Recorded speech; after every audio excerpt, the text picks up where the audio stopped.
Everyone, मैं रमा पांडे रमास law classes में आप सभी का स्वागत करती हूँ। आज 26 नवंबर का दिन है, तो सबसे पहले आप सभी को संविधान दिवस की हार्दिक शुभकामनाएं। ये दिन क्यों खास है?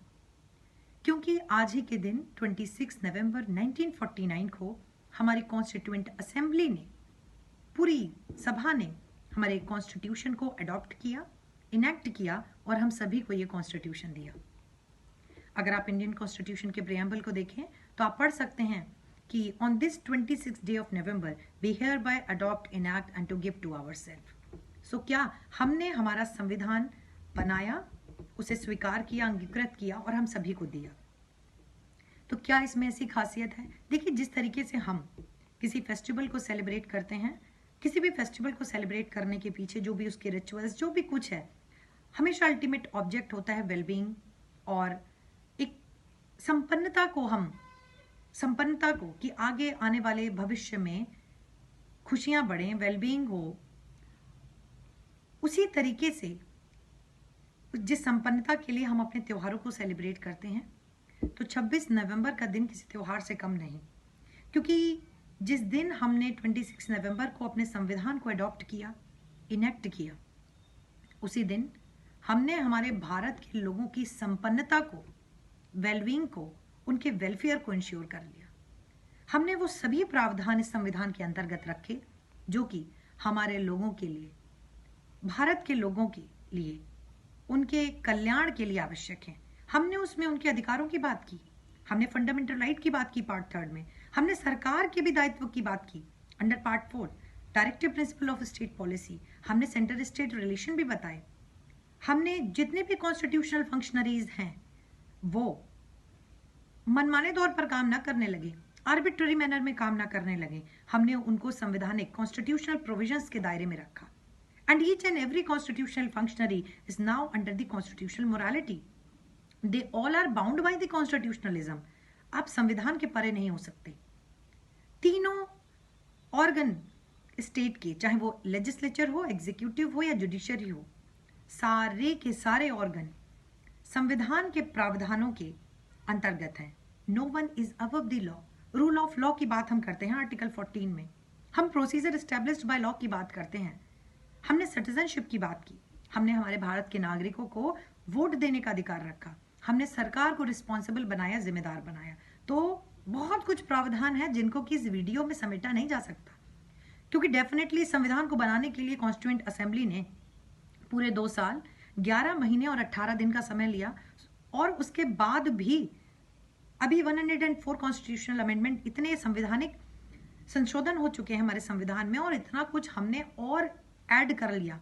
सो इट्स नॉट पॉसिबल कि हम यहाँ पर टिप्स पे इन अधिकारों की बात बता सके, लेकिन हम इनको समझ जरूर सकते हैं कि कितना महत्वपूर्ण दस्तावेज है, कितना इंपॉर्टेंट है कॉन्स्टिट्यूशन हम सभी के लिए। तो ये किसी फेस्टिवल से कम नहीं।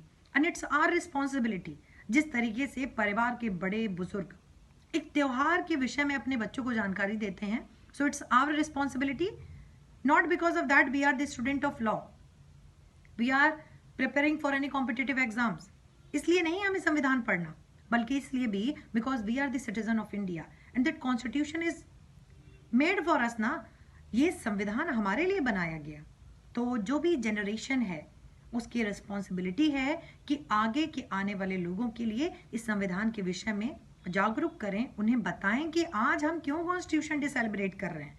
ये केवल एक दिन नहीं है, ये it is a historical act. ये अपने आप में एक ऐतिहासिक कार्य है जो कि 2015 में एक रिकॉग्निशन इसको दिया गया। हालांकि इससे पहले 26 जनवरी को वैसे भी हम रिपब्लिक डे के रूप में इसको सेलिब्रेट करते थे, लेकिन अब इसको हमने कॉन्स्टिट्यूशन डे के रूप में सेलिब्रेट करना स्टार्ट किया। खैर, हम बात करते हैं क्यों संविधान बना, कैसे बात हुई संविधान की। मैं कोशिश करूंगी कि समय को ध्यान में रखते हुए चीजों को बता सकूं। देखिए, हम सबको पता है, हम सब पढ़ते आ रहे हैं समय से कि 1600 ईस्वी से ब्रिटिशर्स भारत में आए, जिनका कि मुख्य उद्देश्य व्यापार करना था। बेसिकली चाय की बागान से स्टार्ट हुआ ये, और धीमे धीमे ब्रिटिशर्स ने भारत पर सिविल राइट्स, दीवानी अधिकार जिनको कहते हैं, वो लिए उसके बाद रेवेन्यू से रिलेटेड राइट्स ले लिए, और उसके बाद धीमे धीमे उड़ीसा, बंगाल, बिहार में इन्होंने सिविल एंड रेवेन्यू से रिलेटेड राइट स्टार्ट किए, और धीमे धीमे उन्होंने पूरे भारत में इन अधिकारों के साथ साथ शासन भी, एडमिनिस्ट्रेशन भी धीमे धीमे अपने हाथ में लेने लगे। हालांकि ये बात भारत के नागरिकों को धीमे धीमे समझ आने लगी और ब्रिटिशर्स के अगेंस्ट एक तरीके का विद्रोह होने लगा।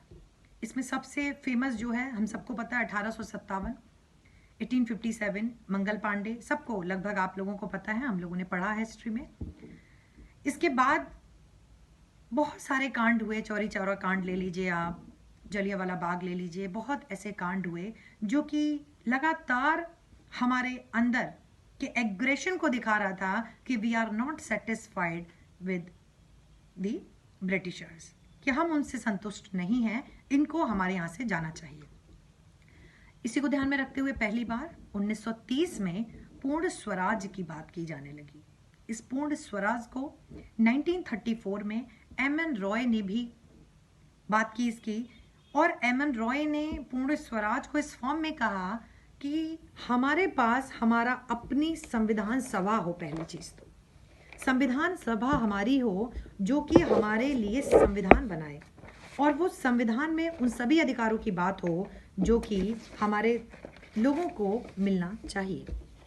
1934 में, 1934 के बाद 1935 में पंडित जवाहरलाल नेहरू ने 1935 में इस कॉन्स्टिट्यूएंट असेंबली की मांग प्रॉपर की जाने लगी, एंड 1938 में पंडित जवाहरलाल नेहरू ने इसको एक कह सकते हैं ऑफिशियल डिक्लेरेशन किया कि हमें हमारी कॉन्स्टिट्यूएंट असेंबली चाहिए, और ये कॉन्स्टिट्यूएंट असेंबली जो होगी वो हमारे लोगों के बीच की होगी, वो इलेक्टेड होगी, उसमें कोई बाहर का व्यक्ति नहीं होगा। कहने का सीधा मतलब था कि इस कॉन्स्टिट्यूएंट असेंबली में इंडियंस हमारे लोग होंगे, इलेक्टेड होंगे, हम उनको हमारे अपने मेथड से उनको इलेक्ट करेंगे, और वो कॉन्स्टिट्यूएंट असेंबली हमारे लोगों के लिए कॉन्स्टिट्यूशन बनाएगी।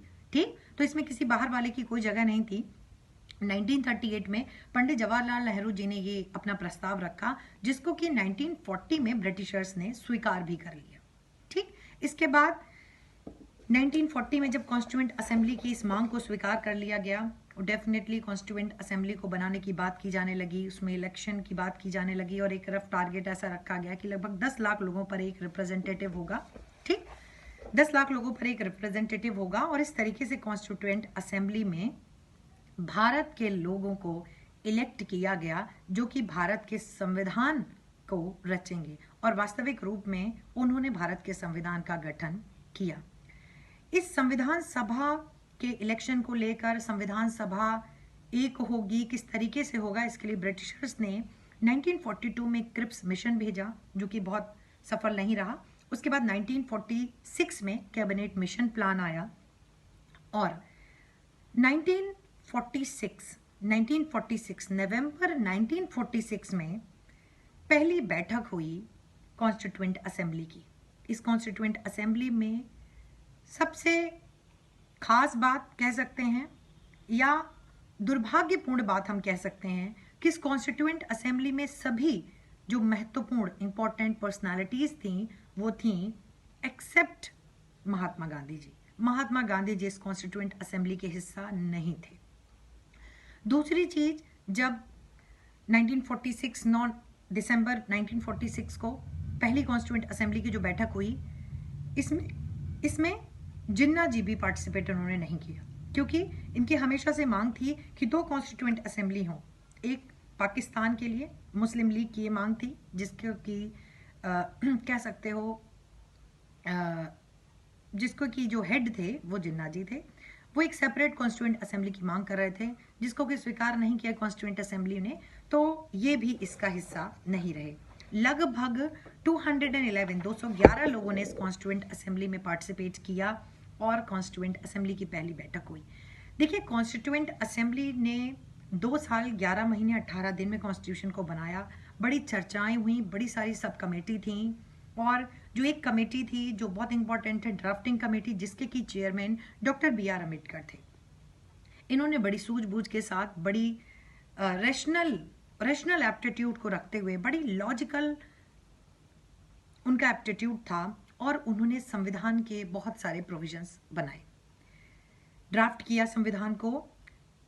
संविधान में आप देखते होंगे कि हम लोग जब संविधान पढ़ते हैं तो आप लोग देखते होंगे संविधान के इस पर्टिकुलर प्रोविजन को यहाँ से बोरो किया, जुडिशियल रिव्यू को यूएसएस से बोरो किया, इंडिपेंडेंस यहाँ से बोरो किया, पार्लियामेंट्री फॉर्म हमने मान लीजिए यहाँ से अडॉप्ट किया, कॉन्स्टिट्यूशनल अमेंडमेंट का यहाँ से अडॉप्ट किया, एफआरए मान लीजिए, फंडामेंटल राइट हमने यूएसएस से अडॉप्ट किया, डीपीएसपी। तो कभी कभी ख्याल ऐसे आने लगते हैं कि सब कुछ तो हमने बोरो किया, और कहा भी जाता है ऐसा संविधान पढ़ते समय कि हमने संविधान को के जो ज्यादातर प्रावधान है उनको दूसरे देशों से बोरो किया। लेकिन इस बात को आप इस नजरिए से भी देख सकते हैं कि डॉक्टर बी आर अम्बेडकर ने बड़ी ही सूझबूझ, बड़ी ही तर्कता के साथ में जो भी विश्व के अलग अलग राष्ट्र थे उनके संविधानों को देखा और इस चीज को बाकायदा देखा कि किस कंट्री के कॉन्स्टिट्यूशन में क्या कमियां हैं, या इस संविधान को अगर हमने किसी भी प्रोविजन को बोरो किया है उसको एज इट इज नहीं किया है, क्योंकि हमारी कंट्री की सिचुएशन अलग है। डाइवर्सिटी कल्चर के बेसिस पर आप देख लीजिए, रिलीजन, लिंग्विस्टिक डाइवर्सिटी हमारे यहाँ कितनी है। नॉर्थ में कोई और भाषा, साउथ में कोई और भाषा, ईस्ट में कोई और भाषा, वेस्ट में कोई और भाषा। इवन आप उत्तर प्रदेश देख लीजिए, उत्तर प्रदेश के ईस्ट में कुछ और भाषा भोजपुरी होगी तो वेस्ट में कुछ और ही भाषा अलग है। भाषा और बोली का बहुत अंतर है, रंग रूप का अंतर, जियोग्राफिकल डाइवर्सिटी बहुत है हिली एरियाज में। तो डेफिनेटली जहां पर डाइवर्सिटी है, जहां पर लिंग्विस्टिक डाइवर्सिटी है, जहां पर कल्चर की डाइवर्सिटी है, जहां पर जियोग्राफिकल डाइवर्सिटी है, तो वहां पर एक प्रोविजन कैसे लिया जा सकता है। और जिस कंट्री का अलग है बिल्कुल, वहां की प्रोविजन हम अपने यहाँ कैसे ले आ सकते हैं। तो प्रोविजन देखिए, वहां की जो भी अच्छी चीज थी हमने वहां से बोरो किया और हमने उसको अपनी कंट्री के हिसाब से, हमने अपनी रिक्वायरमेंट के हिसाब से, हमने अपनी नीड के हिसाब से उसमें जो भी रिक्वायर्ड अमेंडमेंट थे उनको करने के बाद ही हमने उन प्रोविजन को इंडियन कॉन्स्टिट्यूशन में इनकॉर्पोरेट किया। तो ये बड़ा जरूरी है। ऐसा नहीं है हमने कोई प्रोविजन लिया और हमने एज इट इज बोरो कर लिया है। बहुत सारे हमने अपने रिक्वायरमेंट के हिसाब से उसमें परिवर्तन किए हैं। ठीक है, तो इसमें कोई डाउट नहीं है, लगभग मोर देन 60 कंट्रीज के प्रोविजंस हमारे पास हैं। उससे भी बड़ी बात ये कि हमने कंट्रीज से प्रोविजंस तो लिए, ठीक, लेकिन जैसे रूल ऑफ लॉ हमने लिया, एफआर लिया, डीपीएसपी लिया, direct principle of state policy हो गया, आपका फंडामेंटल ड्यूटीज हो गया, हमने लिए प्रोविजन। लेकिन एक एक्ट है government of India act 1935, Indian constitution को उसका ब्लूप्रिंट कहा जाता है। मैक्सिमम प्रोविजन जो है हमने गवर्नमेंट ऑफ इंडिया एक्ट से एज इट इज लिए हैं। तो ये भी आपको थोड़ा बहुत पता होना चाहिए कि गवर्नमेंट ऑफ इंडिया एक्ट के प्रोविजंस भी हमने, गवर्नमेंट ऑफ इंडिया एक्ट 1935 का जो था उसके भी प्रोविजन हमने यहाँ पर इनकॉर्पोरेट किए हैं। खैर, इस तरीके से हमने अपने संविधान में प्रावधान लाए। पंडित जवाहरलाल नेहरू ने एक ऑब्जेक्टिव रेजोल्यूशन भी संविधान सभा में पेश किया। ये ऑब्जेक्टिव रेजोल्यूशन भी बड़ा इंपॉर्टेंट है। जो ऑब्जेक्टिव रेजोल्यूशन 1947 में, if I am not wrong, इसको पेश किया अब 46 में आपकी कॉन्स्टिट्यूएंट असेंबली स्टार्ट हो गई। इस ऑब्जेक्टिव रेजोल्यूशन में पंडित जवाहरलाल नेहरू ने एक्चुअली संविधान के स्वरूप को ही बता दिया कि हमारा संविधान क्या और संविधान के उद्देश्य क्या। इसमें कॉन्स्टिट्यूएंट असेंबली के सामने बताया कि हम इंडिपेंडेंट, हम रिपब्लिक, हम कैसे होंगे, हम रिपब्लिक होंगे, हम रिपब्लिक हैं। The head of the state जो होगा वो इलेक्टेड होगा। हमने बताया कि हम इक्वलिटी की बात करते हैं। उस ऑब्जेक्टिव रेजोल्यूशन में इक्वलिटी की बात की गई, economic, social and political equality की बात की। ये भी हमारा ऑब्जेक्टिव है कि संविधान का जो उद्देश्य है वो क्या प्राप्त करना है, social, economic and political equality. Liberty की बात की गई, freedom, liberty of thought, expression, belief, faith. Equality of status end of opportunity की बात की गई कि भारत के प्रत्येक नागरिक को समान अवसर प्रदान किए जाएंगे और सबका स्टेटस समान होगा, कोई इक्वलिटी नहीं होगी। ये संविधान है। Freedom of speech and expression की बात की गई। इस संविधान में ही हमें अधिकार दिया गया कि we can move freely anywhere throughout the territory of India. हम किसी भी स्थान पर जा सकते हैं, हम किसी भी स्थान पर रह सकते हैं। तो समझ लीजिए ये संविधान कितना पायस डॉक्यूमेंट है। ये ऑब्जेक्टिव रेजोल्यूशन पंडित जवाहरलाल नेहरू ने कॉन्स्टिट्यूएंट असेंबली में दिया और इस ऑब्जेक्टिव रेजोल्यूशन को एक्सेप्ट किया गया। ठीक, तो जो भी पूरा का पूरा संविधान बना लिया गया, सारे अधिकारों की बात की गई। अगर आप प्रियम्बल को पढ़ लीजिए तो प्रियम्बल दो बात करता है। प्रियम्बल स्टार्ट बताता है नेचर कि किस तरीके का भारत, तो भारत का नेचर, आप प्रकृति आप देखिए कैसा है।